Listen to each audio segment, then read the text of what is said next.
বিশ্বাস বিল্ডার্সের পরিচালক নূরে আলম বিশ্বাসের ইসলামী আন্দোলনে যোগদান। বিশ্বাস বিল্ডার্স লিমিটেডের পরিচালক আলহাজ নূরে আলম বিশ্বাস ইসলামী আন্দোলন বাংলাদেশের নীতি আদর্শে অনুপ্রাণিত হয়ে যোগদান করেছেন। এ উপলক্ষে শনিবার বেলা 11টায় ঝিনাইদহ মডার্ন মোড়ে বিশ্বাস বিল্ডার্সের অফিসে ইসলামী আন্দোলন বাংলাদেশের ঝিনাইদহ জেলা নেতৃবৃন্দের সাথে এক মতবিনিময় সভা অনুষ্ঠিত হয়। মতবিনিময় সভায় বিশ্বাস বিল্ডার্স লিমিটেডের পরিচালক আলহাজ নূরে আলম বিশ্বাস ইসলামী আন্দোলনের সাথে একতা প্রকাশ করে আগামীতে ইসলামকে রাষ্ট্রীয়ভাবে বিজয়ী করার জন্য ইসলামী আন্দোলনকে সহযোগিতা করার আশ্বাস প্রদান করেন। তিনি বলেন, ইসলাম ছাড়া দেশের শান্তি ও জনগণের মুক্তি সম্ভব না। দরিদ্রমুক্ত কল্যাণ রাষ্ট্র গঠনে আগামীতে ইসলাম আন্দোলনকে বিজয়ী করতে হবে। এ সময় তিনি ইসলামী আন্দোলন বাংলাদেশ ঝিনাইদহ জেলা শাখার উপদেষ্টা হিসেবে শপথ গ্রহণ করেন।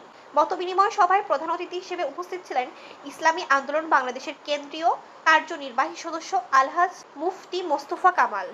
আরও উপস্থিত ছিলেন ইসলামী যুব আন্দোলন বাংলাদেশের কেন্দ্রীয় তথ্য ও গবেষণা সম্পাদক প্রভাষক মুফতি আহমেদ আব্দুল জলিল, ইসলামী আন্দোলনের ঝিনাইদহ জেলা সভাপতি ডক্টর এইচ.এম. মমতাজুল করিম, সেক্রেটারি প্রভাষক মাওলানা শিহাবুদ্দিন, সাংগঠনিক সম্পাদক মুফতি মোহাম্মদ রাসিল উদ্দিন, মুজাহিদ কমিটির জেলা সদর মুফতি নাজির আহমেদ, জাতীয় শিক্ষক ফোরামের জেলা সভাপতি মাওলানা শহীদুল ইসলাম, ইসলামী ছাত্র আন্দোলনের জেলা সভাপতি এইচ.এম. নাইম মাহমুদ সহ ইসলামী আন্দোলন এবং বিভিন্ন সহযোগী সংগঠনের জেলা ও উপজেলা নেতৃবৃন্দ।